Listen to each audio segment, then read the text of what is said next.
अनार फुलवा कचनार नमस्ते टाटाजी। अनार फुलवा कचनार नमस्ते टाटाजी। ओ फुलवा तोड़न चली दुल्हे के बहिनी। ओ फुलवा तोड़न चली दुल्हे के बहिनी।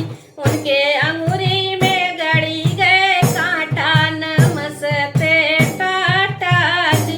उनके अंगूरी में गड़ी गए कांटा नमस्ते टाटाजी।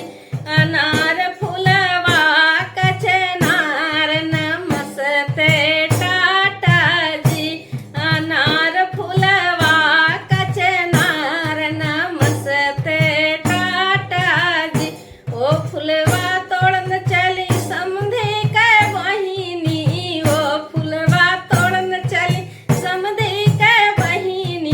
उनके अंगूरी में गड़ी गए कांटा नमस्ते टाटाजी।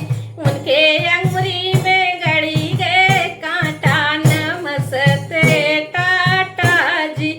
अनार फुलवा कचनार नमस्ते टाटाजी।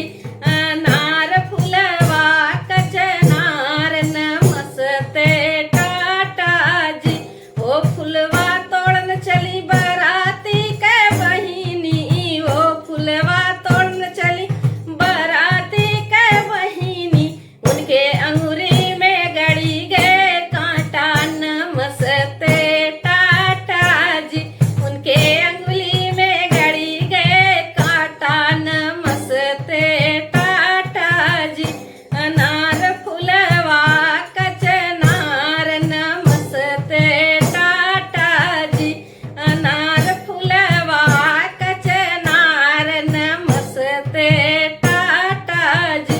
ओ फुलवा